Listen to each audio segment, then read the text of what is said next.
একই রকম ত্যাগ, লড়াই, সংগ্রাম, আদর্শও একই। উত্তাল দিনগুলোতে নির্যাতন দমনের শিকারও হন একই রকম, জেল জুলুমেও থাকেন সমান নিবেদিত। কিন্তু যখন সময় আসে মূল্যায়নের, তখন হন বঞ্চিত। বলছিলাম ছাত্রদলের নেতৃত্ব নির্বাচনের কথা।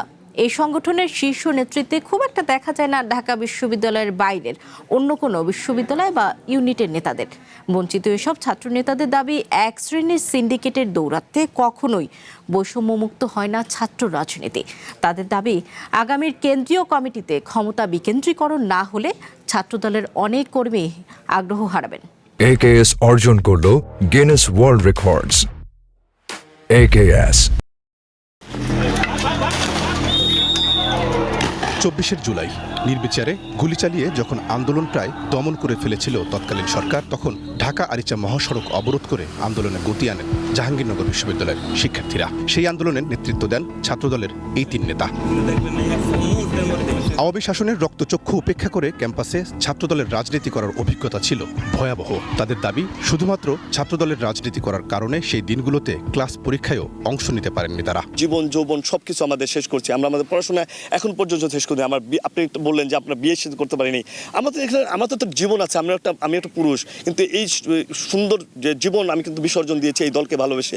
এই দল থেকে পাওয়ার আসলে আমার তো অধিকারও রাখি। শিগগিরই গঠন করা হচ্ছে ছাত্রদলের নতুন কেন্দ্রীয় কমিটি। কারা আসছেন নতুন কমিটিতে? এই নেতাদের আক্ষেপ, ছাত্রদলের কেন্দ্রীয় কমিটিতে বরাবরই প্রাধান্য পায় ঢাকা বিশ্ববিদ্যালয়। তার ফলে জাহাঙ্গীরনগর সহ অন্যান্য শিক্ষা প্রতিষ্ঠানের ত্যাগী নেতারা বঞ্চিত হন। আমাকে পিলারের মধ্যে বেল্ট দিয়ে বেঁধে আমাকে অমানসিক নির্যাতন করছে। যতক্ষণ পর্যন্ত সে কষ্ট তার ক্লান্ত না হয়েছে ততক্ষণ পর্যন্ত আমাকে মারছে। যখন দেখবে যে একটা যোগ্য ছেলে যখন মূল্যায়িত হচ্ছে, তখন তাকে দেখে তার জায়গা থেকে আরো ছেলেরা, মেধাবী ছেলেগুলো আপনার আপনার দলে আসবে। নেতৃত্বের বিকেন্দ্রীকরণটি দরকার। কেননা আপনি দেখবেন যে সর্বশেষ যে জুলাই আগস্ট গণ অভ্যুত্থান হয়েছে, সেটি শুধুমাত্র একটি বিশ্ববিদ্যালয় কেন্দ্রিক বা একটি শিক্ষা প্রতিষ্ঠান কেন্দ্রিক সীমাবদ্ধতা ছিল না। জুলাই অভ্যুত্থানের সময় যে ঢাকা বিশ্ববিদ্যালয় আন্দোলনটা অনেক সময় স্থিমিত হয়ে গেছে বা বন্ধ হয়ে যাওয়ার উপক্রম হয়েছে, তখন কিন্তু জাহাঙ্গীরনগর বিশ্ববিদ্যালয়, প্রাইভেট বিশ্ববিদ্যালয়, জগন্নাথ বিশ্ববিদ্যালয় সহ ঢাকার যে অপরাপর যে শিক্ষা প্রতিষ্ঠানগুলো, তারাই কিন্তু এই আন্দোলনটাকে এসিলারেট করে সামনে নিয়ে গেছে।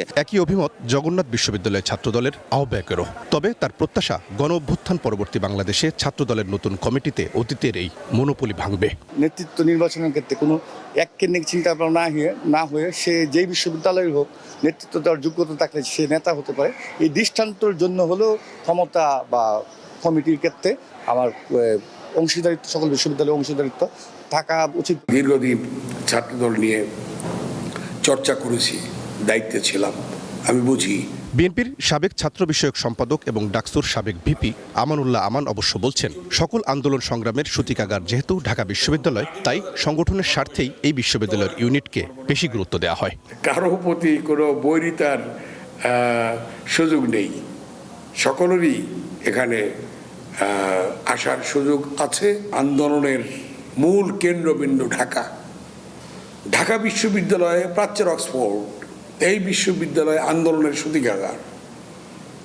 অপরাজয় বাংলার পদদেশে দাঁড়িয়ে গণতন্ত্র পুনরুদ্ধারের যে আওয়াজ, এই আওয়াজ